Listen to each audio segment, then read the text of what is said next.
Hello, I am Louise and this is my channel, Your English Success, in which I aim to help you reach your goals in English.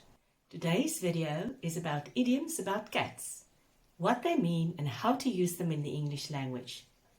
And like I explained in my video, 10 idioms about dogs you need to know, metaphors and idioms are very important in the English language.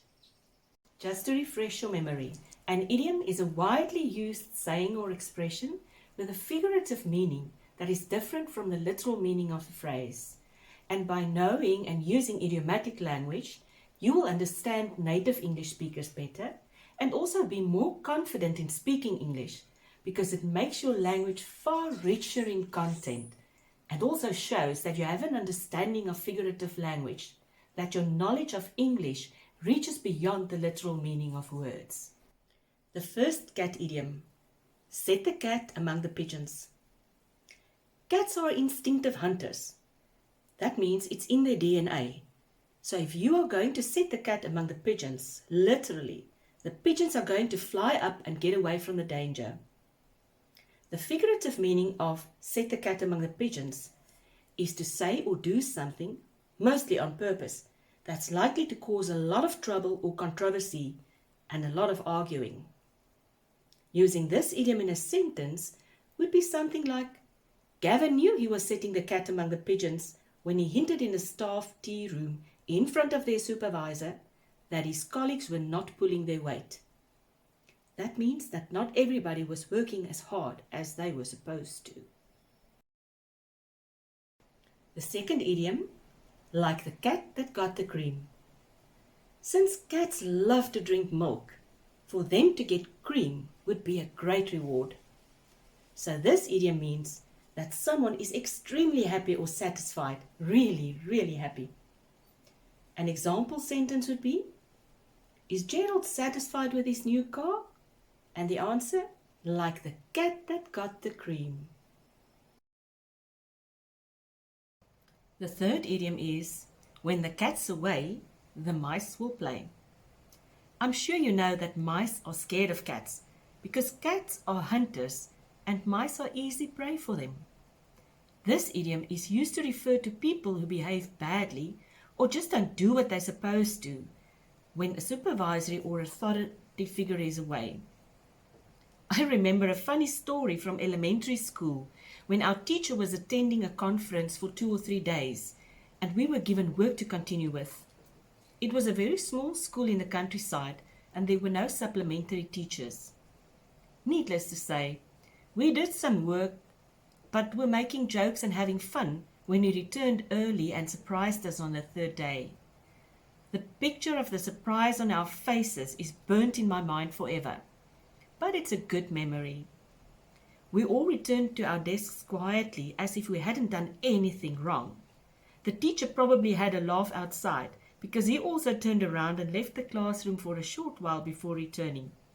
He didn't make a fuss about it, just returned and let us continue with our work. An example sentence?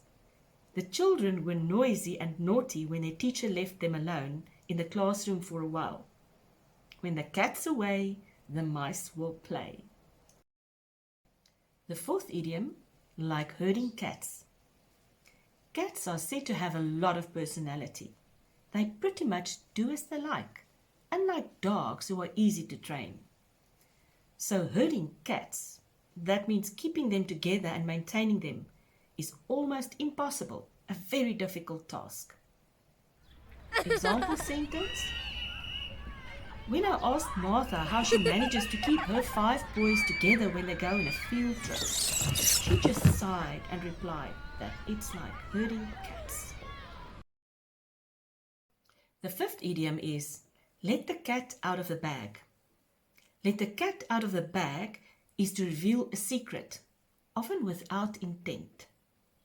An example sentence is when a father says to his children, I might as well let the cat out of the bag and tell you that we are going on an overseas holiday, which Mom and I have been planning for a few months. Or, I accidentally let the cat out of the bag when I referred to Kathy's baby as she. The gender was only supposed to be revealed on the gender reveal party on Saturday. The sixth idiom is curiosity killed the cat. This idiom is used when people are too inquisitive about other people's affairs and they could get into trouble either by spying around or through revenge. An example sentence is, Felicity got into trouble with the police when spying on her neighbors. She should never have interfered with their business. Curiosity killed the cat. The seventh idiom is copycat. Somebody who is a copycat always copies other people's behaviors, fashion, and ideas. Example, Barbara is such a copycat. She always imitates Chantal's style and even her little habits. The eighth idiom is cat's whiskers. To be the cat's whiskers is to be highly admired or to be an exceptional person or thing, better than anyone or anything else. This is quite an old-fashioned idiom, but it is still used. An example is, Tom thought he was the cat's whiskers when he was selected to play soccer for his school's first team. The ninth idiom is, like a cat on a hot tin roof. This idiom is used to talk about a person who's anxious and worried. Just imagine a cat on a hot tin roof. Its paws would burn and it might be pacing up and down, not putting its feet down for a long time on the hot tin roof. Example sentence, Craig was pacing up and down like a cat on a hot tin roof in front of the theatre when his wife, Gwen, was giving birth to their first baby. The 10th idiom, to take a cat nap. This idiom means to take a short break to sleep or nap. Sometimes this is also referred to as a power nap. When somebody sleeps for 10 minutes up to an hour during the day, when they are too exhausted to continue with their work or day's activities. After that, they would usually feel much better. Example sentence, I am usually so exhausted when I get home from school that I need a cat nap before I can start doing my homework. The 11th idiom, the cat's pajamas. In case you were wondering, pajama with an A is predominantly used in the USA and pajama with a Y in British English for the same loose-fitting type of jacket and trousers used to sleep in, also referred to as PJs.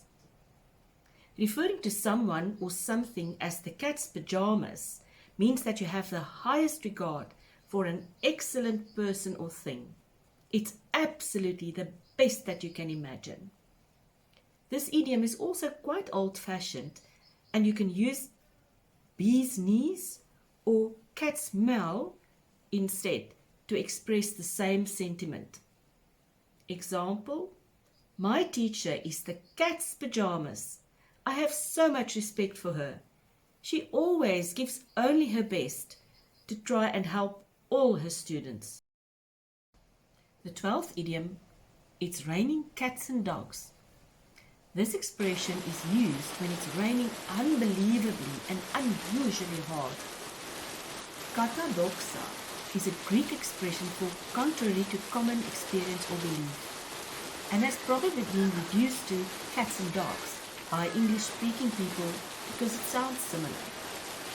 You can use this expression as follows. It was raining cats and dogs when we were walking home after having a lovely dinner at the restaurant. It was raining so hard that we had to find shelter because it was dangerous to be outside. The 13th idiom, hang on by a cat's whisker. This idiom refers to a situation where somebody is barely able to avoid disaster or defeat by a cat's whisker, which is very thin. Example sentence, the baseball team were able to secure a victory after hanging on by a cat's whisker for the best part of the game, when their weakest player made a home run in the final minutes. If you have a cat that you love, why don't you leave me a picture in the comment box below? Or tell me what other content you would like me to cover in future videos. Thank you for watching. See you soon.